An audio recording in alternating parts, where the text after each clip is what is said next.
Hey friends, thank you so much for clicking play. It's good to have you back.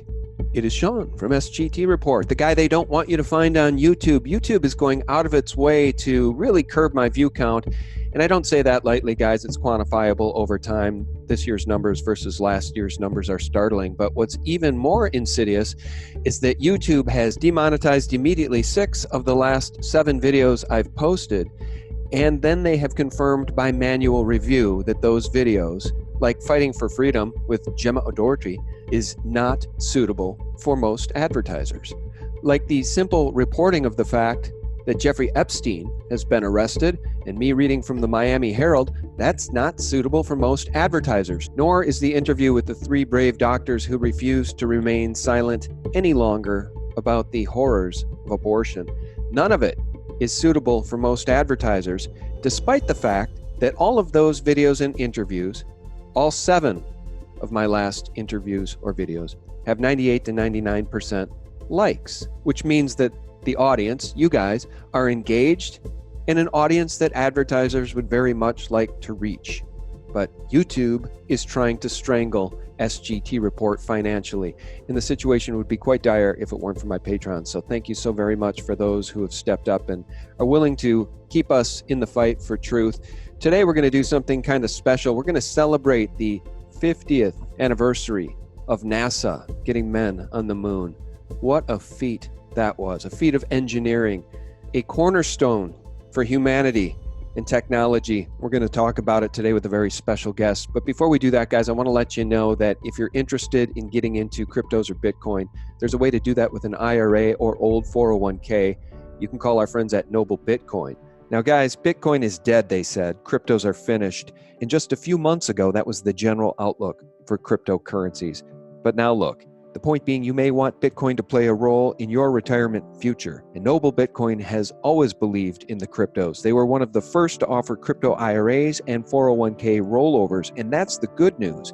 If you have an IRA and or a 401k, you can use those vehicles to buy cryptocurrencies. And it's the best way to do it because when you take profits within the IRA, you avoid paying tax. So it's time to take another look at cryptocurrencies. I myself hold a little bit of Bitcoin for the future, and you can too. Call Noble Bitcoin today and find out how. Don't miss this opportunity. Call 877-646-5347. It's a free, no obligation phone call. And guys, like any investment, you don't have to go all in. You can dip your foot in the pool with an IRA or 401k. Call 877-646-5347 and talk to the folks at Noble Bitcoin. I'll leave that phone number in the more info section below this video. All right, guys, thanks for listening to all of that. And again, thanks for your support. Now to introduce my special guest to celebrate the 50th anniversary of NASA getting men to the moon and back multiple times, Crow 777. How are you, bud? Thanks for coming back on. Hey, thanks for having me on.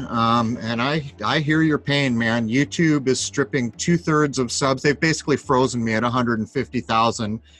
Every day I lose subs now. I mean, literally frozen at 150,000. And I know, like you, it wasn't too long ago we were picking up 100, 200 subs a day. And don't even get me started on the monetary concerns. Yeah, last year I was picking up between 25,000 and 35,000 subs per month, new subs per month. Now, the only people enjoying that type of traffic are guys like Tim Pool, who happens to be a liberal, who got invited to the White House for the social media summit. So that, for me, was salt in the wound. Tim Pool's on an absolute roll. He gets full recommendations from YouTube. He gets full monetization, and he got to go to the White House summit. So figure that one out. I don't know, man. It's a puzzler. Yeah, but this demonetization, that's something new. I've never been so butchered by these guys. Every single video I put up now is immediately demonetized and deemed as not suitable for most advertisers. And then when I ask them for a manual review, it comes back as confirmed, not suitable for most advertisers, which I've been saying begs the question. Evidently, YouTube thinks that advertisers are pro-abortion, pro-open borders, pro-pedophilia in the case of reporting about Epstein. I don't know what else to say except for that must be the political bent of the folks at YouTube. Well, it's simply this. There is no room on YouTube for independent thought or freedom. As a matter of fact, Jason and I just did 2 episodes on artificial intelligence. It's among the most researched episodes we've ever done. One of the earliest books printed, 700 pages, called Surveillance Capitalism, was one of my reference points. I used another one called The Big Nine, which outlines the G Mafia. But the main point here is there's really no room for independent thought or freedom in systems that are run by artificial intelligence. And when you get nailed in the way you're describing, it is AI that's doing it. People just don't realize yet, but you can easily work out logically. Is there any corporation in the world that has enough employees to monitor all the videos that get uploaded? So every time you get pinged, it's AI doing it. I think it's episode 165 and 168 on crow777radio.com. Everybody needs to understand AI. And by the way, developed in communist China, it has just been ported out to Darwin, Australia. And from what I understand, Sydney is about to follow suit. Yeah, and the problem with AI as it relates to YouTube and immediately demonetizing everything is you've got to be smart about the way you title things and what your tags are. So as a test in my last interview with a Christian pastor, Pastor Casper, literally in the tags, all I put was God is real, Christianity, President Donald Trump, just very basic, innocuous things. And it still got immediately demonetized, confirmed by manual review. That's what gets me. The manual reviewers, these fascists at YouTube that come in. Yeah, that's a scam. Can you imagine how many people are out there submitting for manual review? Again, does any corporation, not only that, if you have a clip like you're doing 45 minutes or an hour, you think somebody sits there for 45 minutes or an hour to review the content thoroughly? It's a scam, but I'll give you a hint on what I do. My titles are innocuous. I put no search terms, and I haven't for over a year. And in the description of every single clip, I write the following: I would like to wish you all a happy, healthy, and higher-minded year ahead. That's what we've come to on YouTube. And by the way, I would estimate that the heartache you're experiencing is solely due to your size. In this modern age of artificial intelligence, how many followers you have is how they measure worth. And you've got a lot of followers. And I think that is the key issue for you alone. I might try that, what you said. Maybe I'll change my description to that. So guys, if you see that my descriptions become very innocuous and I just leave a kind-hearted message like the one Crow just mentioned, maybe I'll give that a shot for a couple videos and see what happens. Yeah, as far as the subscriber base, my hat's off to all of you who tune in. Thanks so much for finding us. Because again, my average view count, in 2018 was between 150 to 300,000 views per video. It would vary a lot, of course, but this year, I'm always pretty much sub 100,000 views. And that's fine. It's just that I know it's not a level playing field. And this channel was on track to have more than 1 million subscribers by the middle of 2020. And now that's a pipe dream. But anyway, enough with my problems. And, let me add one more thing. That's not fine. From my point of view, the people who come to your channel should be the be all and end all. They have rights, they are human beings, and they should decide what's acceptable and not. And when you see all these thumbs up and a minuscule number down, it's not fine. That is going against the will of the people. And I don't give a damn what anyone says. I'll never be okay with that. Well, thanks for that. No, you're right. And what is salt in the wound, as they say, not suitable for most advertisers, is advertisers now come directly to me, thank God, because we do need the patronage. We do need the support. Nobody is putting up this kind of content, especially long format interviews and other investigative reports for free. Anderson Cooper gets $12 million a year to lie. And so the idea that my informed, patriotic audience, largely Christian based, doesn't appeal or isn't suitable to most advertisers is preposterous. Think of the number of different products. Yeah, it's your reach. Christians and patriots evidently don't shop, Crow. That's what YouTube would have us believe. It's not. See, in the AI episodes Jason and I just did, we pointed out cash is no longer king, and it hasn't been for a long time. What is now king, provably king, is the collection of human-based data. And that's because of AI. Very few people have a realistic view of what AI is or what it's doing. I recommend to everyone at least catch the first hour of episode 165 and 168, the full show, which, by the way, I'm going to recommend you do what I did. You need a private website like I did, and then you get membership, and behind that membership wall, you have free speech, at least for now. But the point I'm making here is I would I've got a degree in internet technology. I think it's solely that you're too damn big and you're not running clips of people playing with hula hoops or getting kicked in the balls. Because if you were doing either of those two things, you'd be left alone. And the problem becomes independent thought or anything else is not going to be allowed to go on much more on these social media platforms. And by the way, it's absolutely AI that's enforcing it. And we demonstrate that in spades in the 2 episodes I've mentioned. Send me those links. I'd like to put those in the more, well, maybe I better not put those in the more info section. Anything related to you is probably going to get me demonetized. Although if I interview a Christian pastor, it gets demonetized. So I guess they'll demonetize anything I put up, including this interview. You mentioned scam, the scam of the human reviewer at YouTube. That's a very, very good point, and you're probably right. Let's talk about another scam, the Apollo missions. I'm seeing the propaganda now, of course, everywhere, and I caught this clip, which I'll play for you all in a second. The propaganda about celebrating the 50th anniversary of NASA's moon missions. It's absolutely everywhere, and no better person to break all of that down with us today than Crow. I caught this last night, in fact, knowing we were going to do this interview today. Here's NBC Nightly News with Lester Holt in a little segment that I caught most of. Here it comes. Tranquility, we copy you on the ground. You got a bunch of guys about to turn blue. We're breathing again. Thanks a lot. Gene Kranz was just 36 years old and the flight director in charge. This was your seat. Yes, this was my seat. 50 years later, he's back in mission control, restored to the way it looked on that day, July 20th, 1969. Does this look the way it did 50 years ago? It's overwhelming, frankly. His Kent cigarettes are here, but no ashes. Researchers pored over film and countless photos before precisely placing each chair, each coffee cup, pencil, RC cola, ashtray, and slide rule. Much of it found sitting in NASA storage rooms. A few vintage pieces, including the corner coffee pot they found on eBay. An $8 million fundraising effort to turn this National Historic Landmark into a museum. It's probably one of the most important and historic places on Earth. And so we felt very compelled to make it be just as perfect as we can. Gene Kranz became even more famous when he ordered "Failure is not an option" on Apollo 13, also in this room. I think it has a message for the young people who have a dream to do something difficult, to step up to great responsibilities. History itself was written here by everyday people who accomplished the extraordinary. I'll pause it right there. Apollo 11 celebrating 50 years. Guys, Gene Kranz was played by Ed Harris in Ron Howard's movie Apollo 13. And Gene Kranz is also the man who said, yeah, we lost all the telemetry data. I haven't seen anything that indicates the telemetry data is even in existence. And as I said, even if we had it, we don't have the machines to play it back. But your own research has shown the telemetry data is missing. That's right. Everything, the film, and just, I don't even know where to begin. This is all encoded.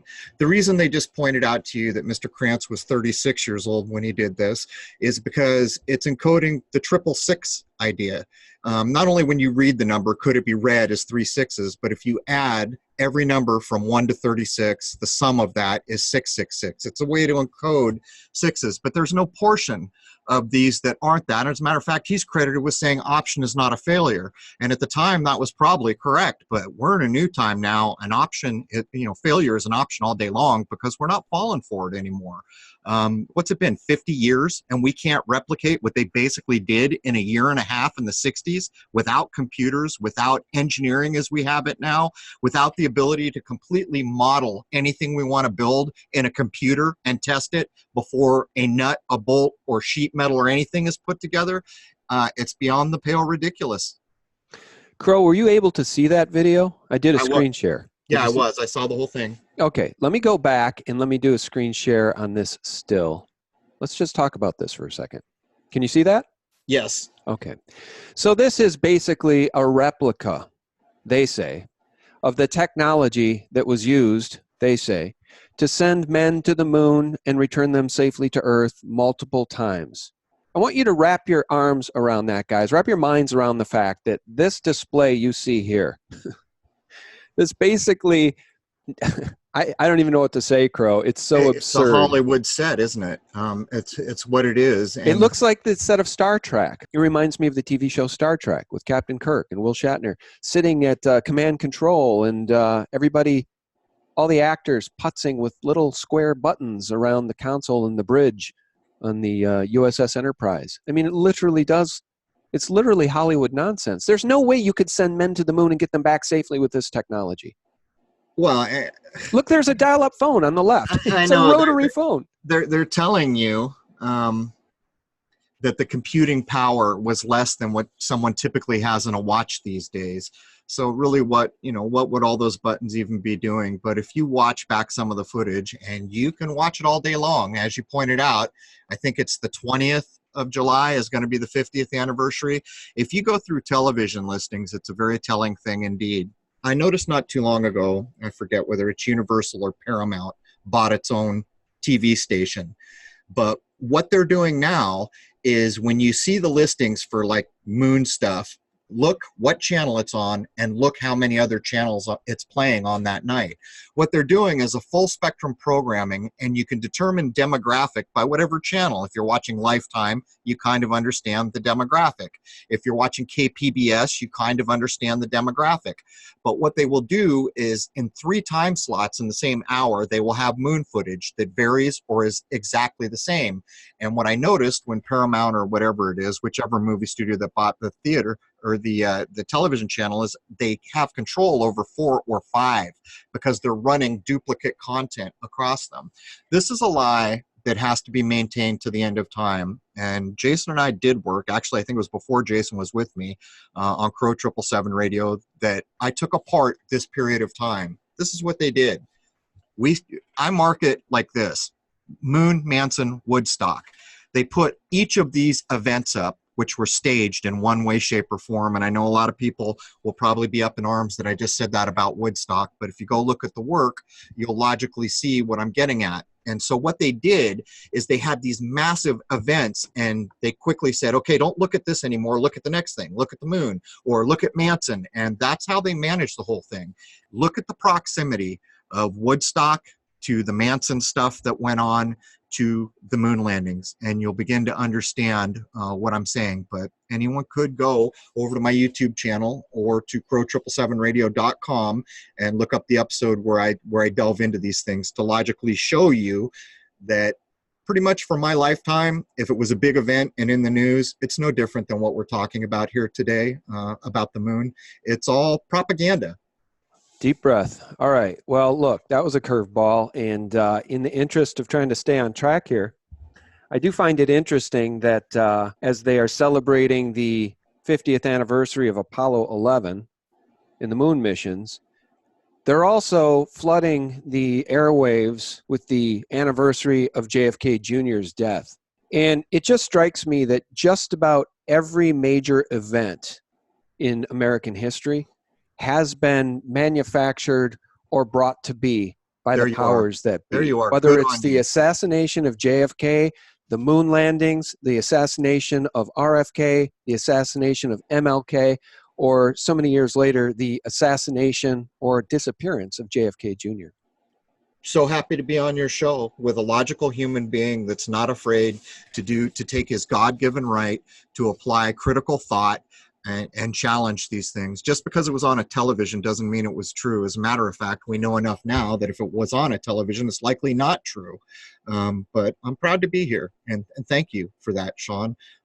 There needs to be more places in this world where people can do what you just did and logically work out factually that some of the biggest events we've been, exposed to are simply, how would you say it? How the world has been governed in the modern era, basically. No emergency goes to waste, basically. Well, first of all, thanks for those compliments. Second of all, don't you think it's refreshing to see the deep state being revealed? Like so many people, friends, neighbors, colleagues, still asleep, still believe in the Apollo missions, still believe all of it, hook, line, and sinker, believe Osama bin Laden was the sole planner and perpetrator of the attacks on 9/11, et cetera, et cetera.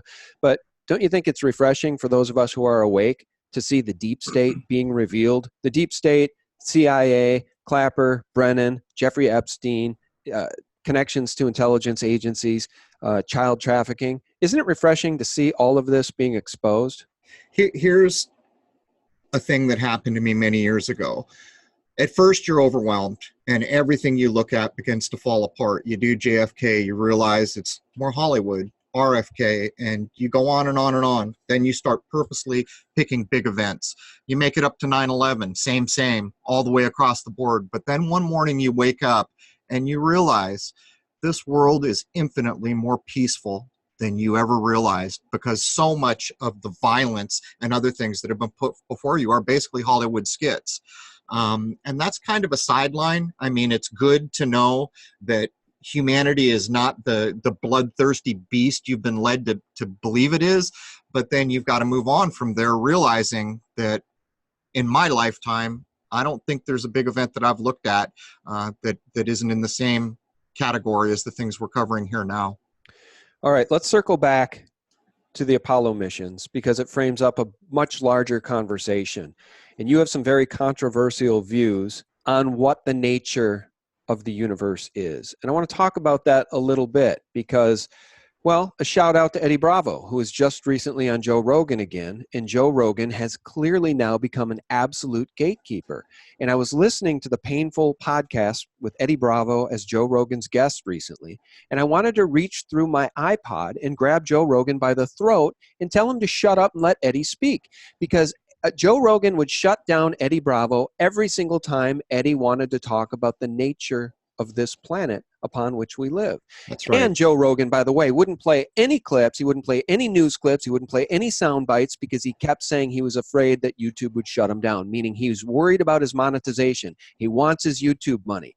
So much so that he won't even play clips in the public interest, which are allowable in a broadcast. You can play clips from the news, Joe, and not lose your monetization. So I'm sick and tired of Joe Rogan being a gatekeeper on vaccines, on the Apollo moon missions, and on the nature of this planet. I'm tired of it because he tries to make Eddie sound crazy, and Eddie's not crazy. Eddie's just thinking and asking important questions. Like, what is the nature of this world? Did men actually get to the moon and back?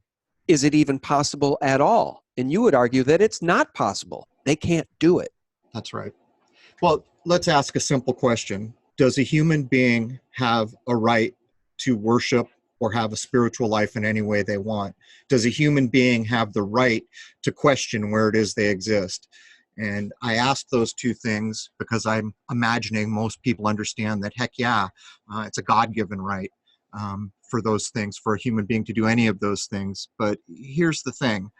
If you have been led to believe that you live in a place that's been misdescribed, then it pulls your mind into fantasy. And what that means is every decision throughout the course of your life that's based on this fantasy is going to be an erroneous decision. And in computers, they describe it like this: bad information in, bad information out.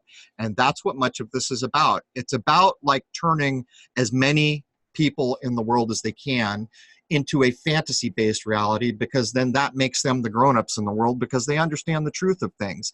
And it's a control mechanism, but the main point, and people ask me, why would they do all these things? This is part of why they would do it. You don't understand where you exist in the world, and you don't understand a true description of the moon. There's a lot of things. Almost anything that's ever come out of NASA is designed to lead an adult human mind into fantasy. And again, that just any person who has been led into that fantasy that then makes decisions in their life is using an erroneous assumption that's not correct as if it was to make decisions, which are clearly not what they could be. Do you think it's fair?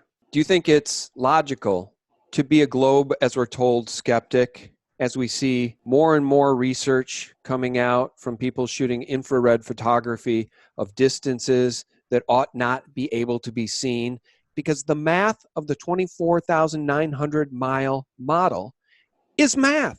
It either adds up or it doesn't. And in our last conversation, I told you I think that the planet might be far larger than they're telling us. Maybe it's still round, but I think it's far larger because the infrared photography and research people are now doing, like Jeranism and you and others, the math isn't adding up, which really makes us go back to the Bible and look at the biblical description of what this thing is upon which we live. And to me, that all gets us back to spiritual warfare. That's what we're engaged in. That's what YouTube is engaged in against us. That's what Google is engaged in against us. It's what the New World Order, George Soros, the Rothschilds, the Rockefellers are all engaged in against us. So guys, if this conversation makes you nervous or upset because we're talking about the globe maybe not being exactly what they tell us it is, sorry, go back and read the Bible and start asking some serious questions. Well, the Bible, for lack of better terms, encodes all these ideas. As a matter of fact, no one probably would ever be aware of the idea of the firmament had they not read the Bible or been brought up Christian. And I'll point out some obvious things. Wernher von Braun is the supposed Nazi that they snuck into this country and then basically became the head of NASA in one way, shape, or form, credited with creating the Saturn V most powerful rocket. He's the only guy who could do it. We can't even replicate what he did today because he was such a genius. So this man took Saturn V's and blasted them off our world out into this thing called space. You know what Wernher von Braun left us on his headstone? Psalm 191, which encodes 9/11, of course, because so much of NASA does. But in that psalm, the one thing Werner wanted to leave us with, other than his birth and death dates, it says, depending on the version you read, is that the firmament showeth the handiwork of God. Right. And the firmament, I remember when I was a child in Sunday school thinking, why does something in the sky sound like it's hard, like Earth? But that's what Werner left us. And here's where it gets unhelpful, and I see this all the time, is that people who are pretty sure that what they got told in school was correct, that we're living on a spinning globe, they defend that vociferously. Then other people came along and they said, well, I've challenged this and you're wrong, and this fight ensues, and it's not helpful.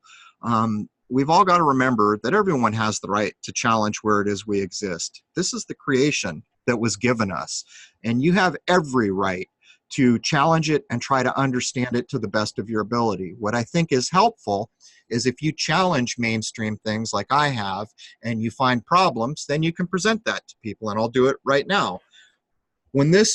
I posted the 2012 lunar wave in the fall of 2013. It was 30 days later that the Flat Earth movement kicked off with a vengeance.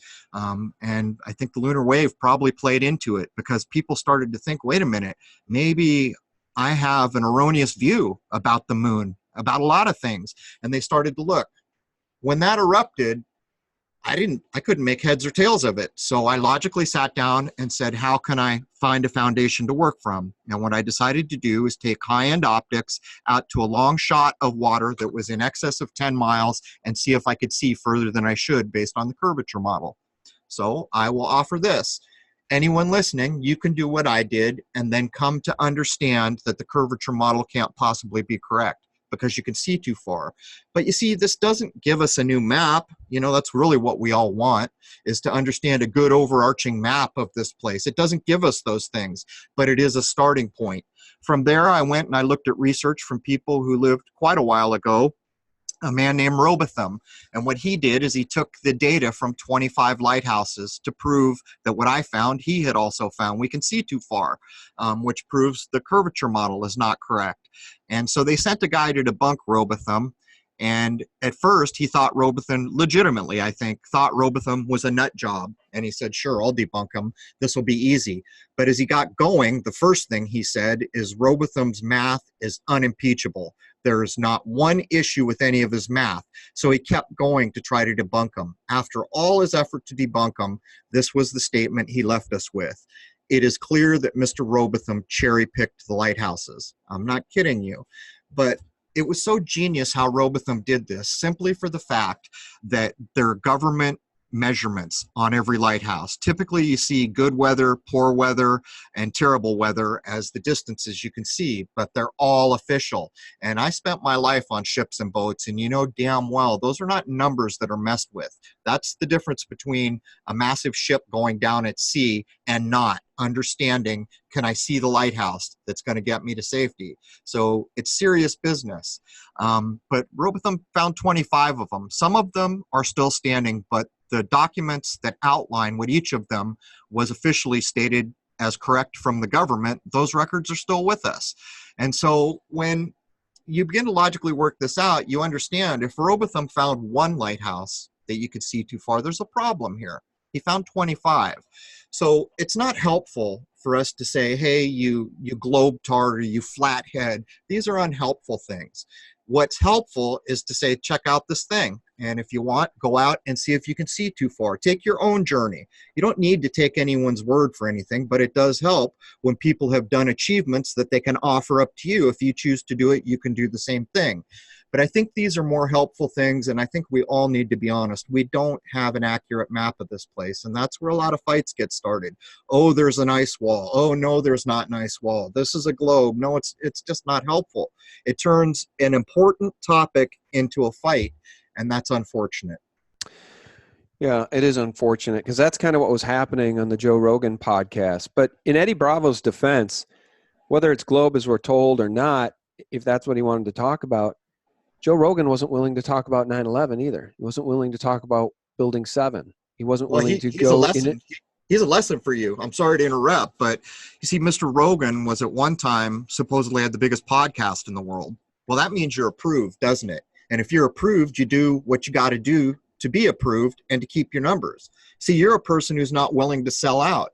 You're going to use critical human thinking, your God-given abilities, and you're going to present this out to the people. That is unacceptable to a world that wants to control all information, to a world that's rolling out AI so that machines will basically police everything that is said online. That's the difference between you and Rogan, but the similarity with you and Rogan is you both have big audiences, and this is the line in the sand.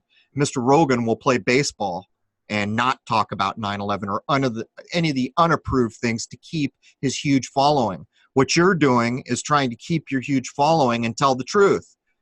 And that's where the problem arises. Well, you know what I mentioned? Thanks for that. You know what I mentioned Tim Pool earlier, and I talked about it being salt in the wound, that he got invited to the White House when he enjoys full support from YouTube. Go look at his Social Blade numbers. Go look at my Social Blade numbers. Look at his estimated revenue. Look at my estimated revenue. Because he gets full monetization, and Social Blade can see that. They can see I don't get monetization. And so the point is this.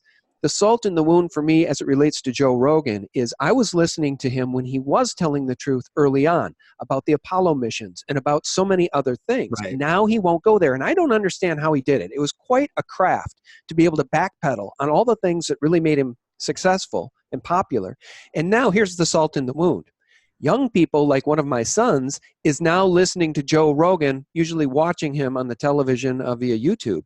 And that's salt in the wound because now Joe Rogan isn't telling the truth. So one of my sons is consuming this garbage from Joe Rogan, not knowing that Joe Rogan used to have different positions that were much more in alignment with my own. So that's the salt in the wound. Joe Rogan still has a huge platform. He's backpedaled. He's changed his story completely to fall in line with the establishment. He gets full monetization. He's only worried about his monetization, so much so he won't even play clips on his show because he's afraid of losing his monetization.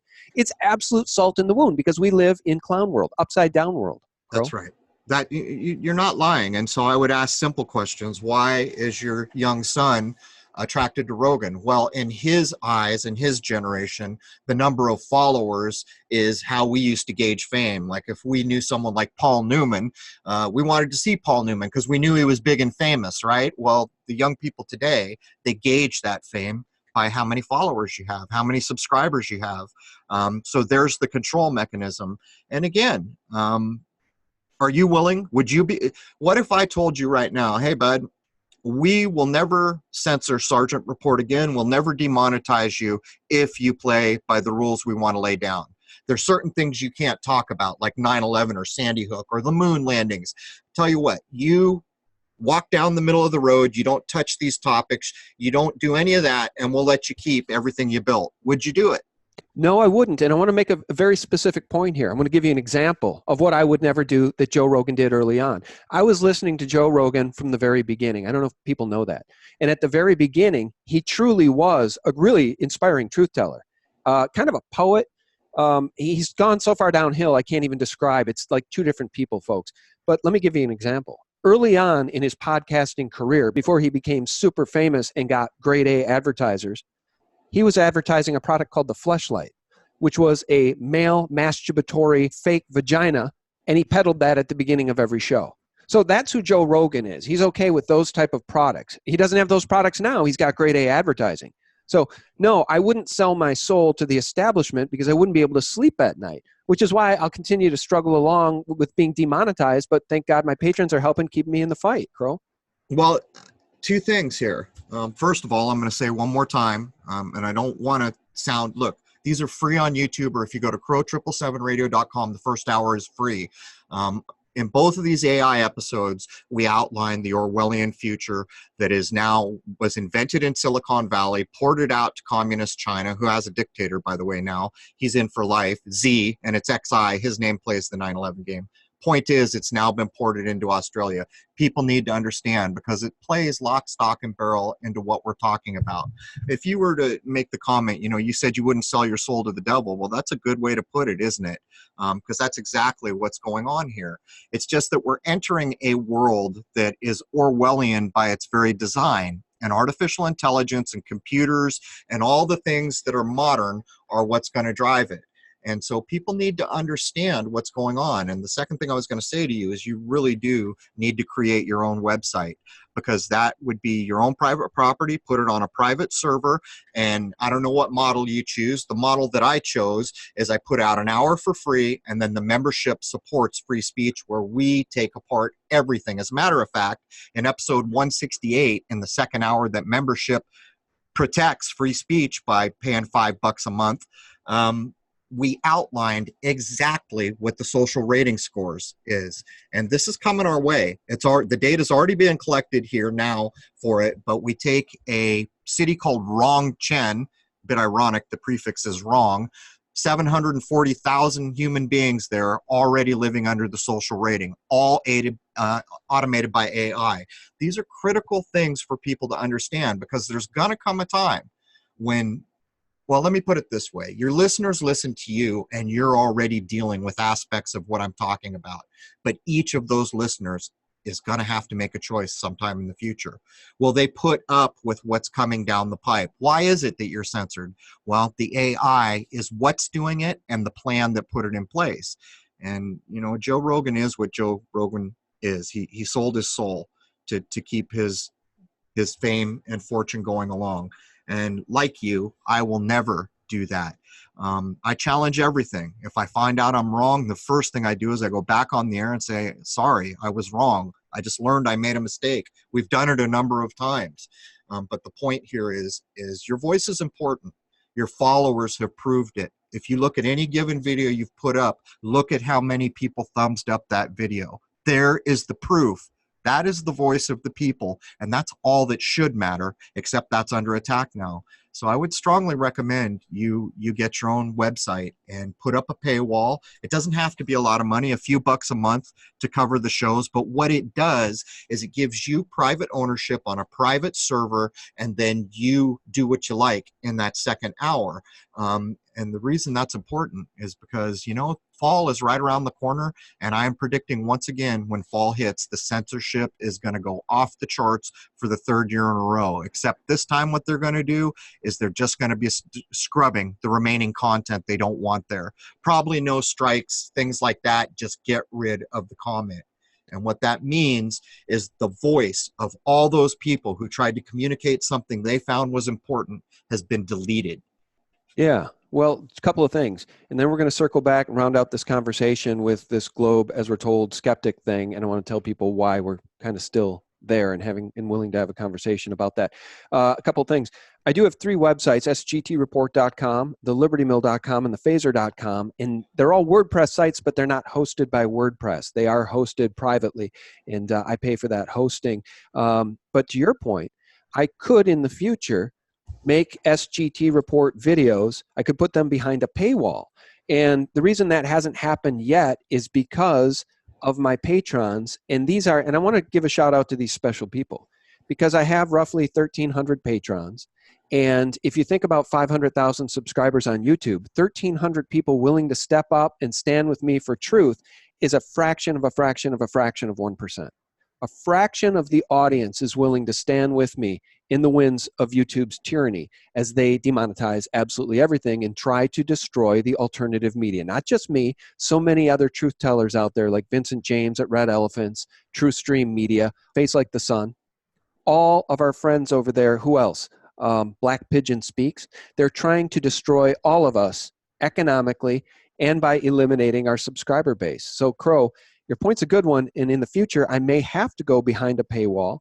But at this point, the patrons, my patrons, the fraction of a fraction of a fraction of 1% are helping to keep this content up on YouTube because YouTube's not helping. They're not giving us the revenue to do what we do. Let's address that. So this is the way it works. And by the way, there's a reason why there's a fraction of people, because you're not the only person and I'm not the only person being choked out. A lot of people are struggling month to month to pay their bills. I can't tell you how many subscriptions I give away for crow777radio.com, because that's how it should work. The people who can help, like your Patreons, they do help, and they're supporting a critically important thing. It's called free speech. It's called freedom of thought. It's called freedom of expression.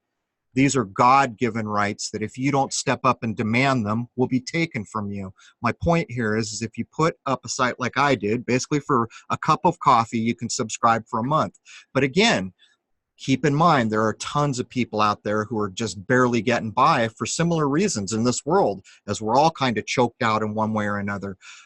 So I would just recommend you do it. Get a private server, private site. Those who can help you fund this to keep free speech alive will, and you always keep an eye out for those people who are just simply can't afford it. And what you do is you give them free access, because that's how important the information is. Yeah, that's a good policy, and I'm going to keep that in mind. The one thing that I'm keeping an eye on and trying to just keep this model going for as long as I can is this DOJ investigation, the antitrust investigation into Google, Facebook, and others. It's my hope that these companies will be brought to heel and that they will be forced to unwind this censorship. They will be forced to be transparent so they can keep their protections under Section 230 of the Communications Decency Act. That's possible. I'm praying that it comes to pass, because if not, Crow's right. We're going to have to go behind a paywall. All right, let's round out this conversation with this idea of globe as we're told, maybe not quite true. I say I'm a globe as we're told skeptic. The model that they tell us, this 24,900 mile model of the earth, is mathematically fixed. Okay? That's their model. Crow, it's not your model. It's not my model. It's the model we were taught since we were children.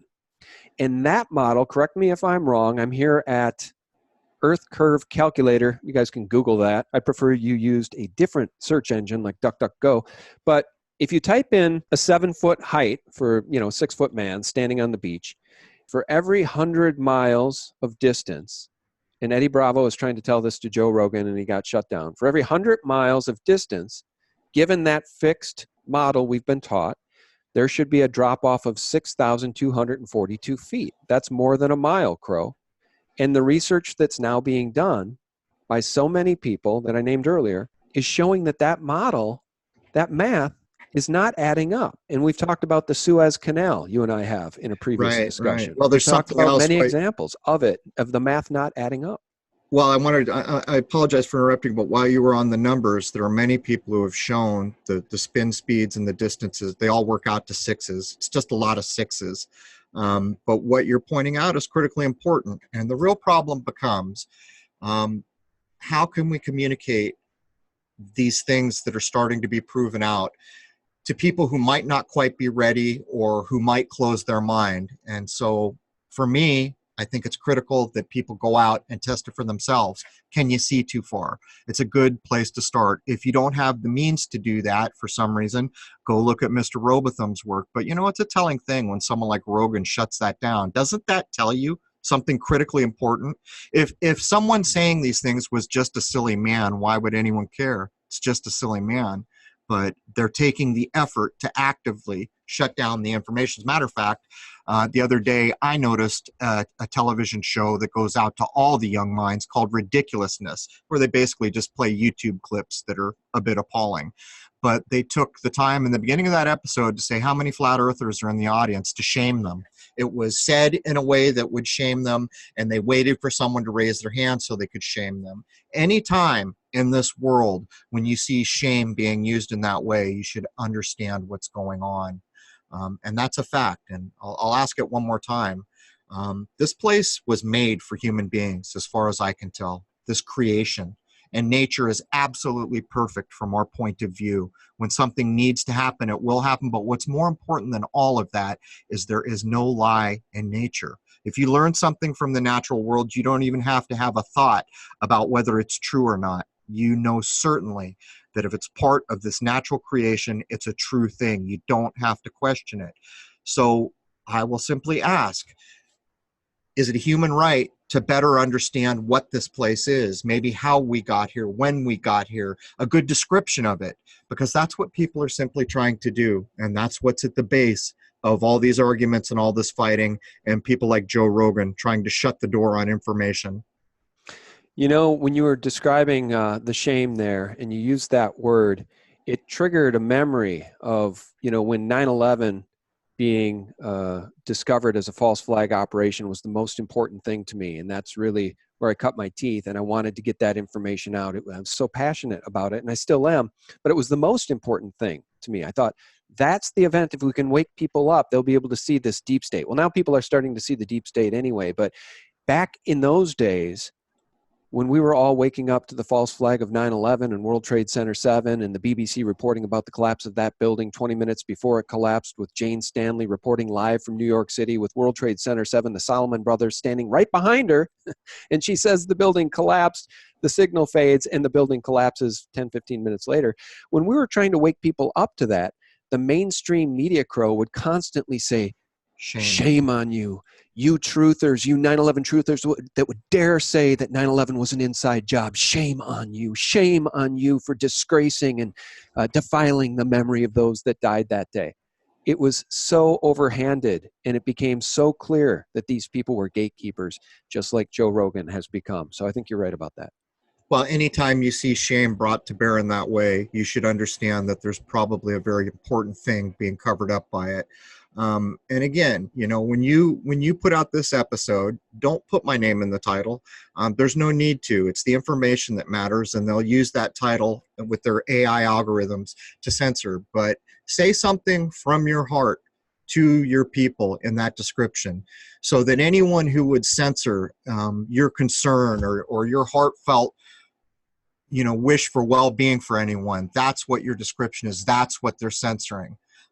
So I think that these things you should keep in mind as you do this. But at the end of the day, everyone has a right to understand where they exist. Everyone has a right to be able to make decisions in this world, not based on bad information. And much of the control of this world is simply convincing people that lies are true. And the real truth is, there's not a thing in this world that can make a lie true or a truth a lie. It's not possible. And so at the end of the day, when people are searching, hopefully at some point we'll grow up enough that we can listen and not fight about silly things. Because anyone who goes out to challenge the distance thing, they'll find what I found. They'll find what Robotham found. It's not going to give us the map we all want, but it is a step away from fantasy. And when we get away from fantasy, we again can make good decisions. And I think that's maybe the most important aspect of why all these falsehoods and Hollywood skits go on in our lives. Yeah. Well, that's a good place to end it. And we'll end with Psalm 19:1 from Werner von Braun's tombstone. The heavens declareth the glory of God. The firmament showeth his handiwork. That's a good one, guys. It's a puzzle. It's a riddle that you might want to dig into just a bit. Our guest has been Crow 777. Do you want to tell people how to find you and your website? Right. I'm not going to push YouTube anymore. I've got a private server, and all the first hours are free to anyone who wants to come to crow777radio.com. That's CRROW777radio.com. If you choose to be a member, you can do that and support free speech. That's why everything is set up in this way. But at the end of the day, I'm not asking anyone to believe any of the things I've put up there. What I'm asking is that you consider it, challenge it, try to rip holes in it, and try to find fault with it. because if they try to do these things and they can't find fault with it, then maybe there's something valuable there for them. Other than that, I'd like to wish your audience a happy, healthy, and higher-minded year ahead, truly. All right. Yeah, me too. Well said.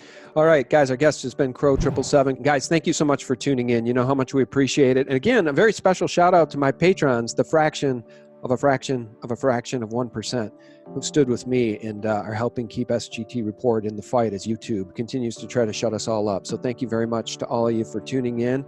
Share this one within your sphere of influence. And for real news 24/7, you guys can visit us at sgtreport.com.